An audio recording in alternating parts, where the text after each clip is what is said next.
Ini fakta ngeri-ngeri sedap. Akhirnya kebongkar juga teman-teman. Beberapa negara asing tak senang Indonesia berdaulat secara ekonomi. Nah, mereka merencanakan kehancuran ekonomi Indonesia, melemahkan mata uang rupiah, lalu menitipkan benih-benih kekacauan, kebencian terhadap pemerintah. Mereka mau kerusuhan terjadi di republik ini. Ini fakta teman-teman. Mari kita tonton sampai selesai. Ini dia. Dari mana? Dari Singapura. Kenapa demikian? Nih datanya. Lihat nih. Ternyata Singapura adalah simpul utama modal Amerika di Asia. Ini adalah negara cangkangnya elit global. Wow, kita perhatikan. Posisi FDI, Foreign Direct Investment Amerika di Singapura, akhir 2024 itu sudah mencapai 467 miliar US dollar. Singapura sudah menjadi tujuan utama untuk Foreign Direct Investment Amerika. Yang awalnya dari nomor 8, sekarang nomor 4 di dunia. Wow. Ya, jadi ini merupakan negara tujuan untuk invest nomor 4 di dunia dari Amerika. Hanya 3 negara di atasnya, Inggris, Belanda, Luxembourg. Dan semuanya Eropa. Alright? Yang menjadi anteknya Amerika sebenarnya adalah Singapura. Peringkat di Asia nomor 1. Satu-satunya ekonomi Asia di papan atas untuk tujuan modal Amerika Serikat. Luar biasa. Sumber FDI terbesar Singapura adalah Amerika Serikat. Di atas Jepang, Inggris, dan Hong Kong. Ini datanya dari mana? SingStar. Jadi, selain Jepang, Inggris, Hong Kong itu taruh invest di Singapura, Amerika sudah nomor 1. Total stok foreign direct investment yang masuk ke Singapura itu 3.130 miliar US dollar akhir dari 2024. Sektor dominan FDI masuk itu ada apa? Finance dan insurance. Jadi dari sini Anda tahu uang spekulasi yang buat ngacak-ngacak itu sudah parkir di Singapura. Maka hal ini sama dengan taruh kapal induk perang di Singapura untuk menghajar Indonesia dalam bentuk uang di financial market. Sekarang Anda paham kan? Bentuk investasi AS Global Holding Company 47,3% merupakan pola kas negara hub atau negara cangkang. Ya, so kesimpulan satu kalimat, dari seluruh ekonomi Asia hanya Singapura yang masuk papan atas tujuan modal Amerika, melesat dari peringkat 8 ke peringkat 4. Satu liga dengan hub Eropa, Belanda, Luxembourg, itulah yang menjadikan Singapura menjadi simpul utama modal Amerika atau dengan kata simpelnya cangkangnya Amerika untuk menghajar negara-negara yang perlu didisiplinkan oleh Amerika. Fakta yang disampaikan oleh Prof. Gema. Ternyata ini rahasia yang selama ini terjadi, teman-teman. Singapura merupakan negara cangkang Amerika Serikat. Memang Singapura ini sebagai alat Amerika Serikat untuk menghajar Indonesia dari segi tekanan ekonomi, dan ada pula seperti yang heboh beberapa hari belakangan, sel Indonesia. Ada memang unsur kesengajaan dari Singapura untuk melemahkan kekuatan rupiah. Wah, jahat sekali teman-teman. Ternyata Singapura merupakan antek-anteknya daripada negara barat. Ini gimana menurut pendapat kalian? Komen-komen di bawah ini. Singapura ketar-ketir nih, gara-gara Indonesia mulai ekspor sawit sendiri. Indonesia bersiap memasuki babak baru tata kelola ekspor sumber daya alam. Pemerintah menerbitkan aturan ekspor satu pintu untuk komoditas strategis seperti batu bara, kelapa sawit, hingga ferroalloy yang dijalankan melalui PT Danantara Sumber Daya Indonesia. Sebelumnya ekspor dilakukan langsung oleh masing-masing perusahaan, di mana produsen bisa berkontrak dengan pembeli luar negeri menentukan jalur penjualan, harga, dan dokumen ekspor sendiri sepanjang memenuhi izin pemerintah. Sementara dalam aturan baru, negara menjadi pengendali utama. Pemerintah beralasan kebijakan ini diperlukan untuk menutup praktik under invoicing, memperkuat penerimaan negara, menjaga devisa hasil ekspor, dan memastikan harga komoditas Indonesia tidak lagi mudah dimainkan pihak luar. Kebijakan ini tentu saja langsung mengguncang pasar. Salah satunya yang sangat terdampak ialah Singapura, karena selama puluhan tahun perusahaan besar di Indonesia jualan sawit lewat mereka. Lalu merekalah yang kemudian menjual ke banyak negara dengan keuntungan sampai 3 kali lipat. Kebijakan baru ini tentu saja bikin mereka ketar-ketir karena sebagian besar pendapatan negara ialah dari perdagangan internasional. Sementara mereka nggak punya sumber daya alam. Makanya ini juga yang mungkin bikin Singapura ngamuk habis-habisan dan tarik uangnya. Sehingga dolar Singapura tinggi dan rupiah jadi melemah. Singapura, negara yang kecil. Ternyata teman-teman tidak sebaik yang kita kira. Mereka memanfaatkan Indonesia. Mereka hanya mencari keuntungan atas Indonesia. Dan di belakang mereka, ya tak terlepas dari kekuatan Amerika Serikat. Dengan kebijakan terbaru dari pemerintah saat ini, yaitu aturan ekspor lewat satu pintu, lewat perusahaan namanya Danantara, maka yang selama ini mereka begitu happy dengan sumber daya alam Indonesia yang berlimpah masuk ke mereka, dan kemudian ketika mereka ekspor di berbagai negara, keuntungan mereka bahkan mencapai 3 kali lipat. Semuanya itu hancur lebur sudah. Tidak ada lagi mafia-mafia kehilangan lahan basah. Makanya mereka sekarang menghajar habis-habisan Indonesia.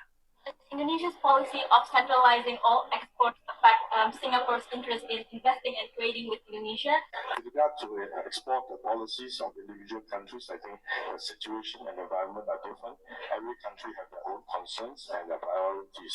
And Singapore will work together with Indonesia to ensure that Indonesia continues to be an attractive investment destination for Singapore and our investors. And we'll continue to also work with Singapore businessmen to find a way to work with Indonesia to make sure that our exports to Indonesia and our access to Indonesia's exports will continue to flow freely. And that is one of the reasons why we have been discussing on this strengthening supply chain resilience between Singapore and Indonesia. Ini pernyataan terbaru dari Singapura yang bersikuku supaya lancarnya, mulusnya ekspor impor antara Indonesia dan Singapura. Ternyata memang benar teman-teman, mereka ketar-ketir, kehilangan lahan basah, kehilangan kenikmatan yang mereka nikmati puluhan tahun lewat kepemimpinan Presiden Prabowo. Semua itu hilang sudah dengan peraturan terbarunya. Mereka akhirnya ketar-ketir, kepanasan teman-teman.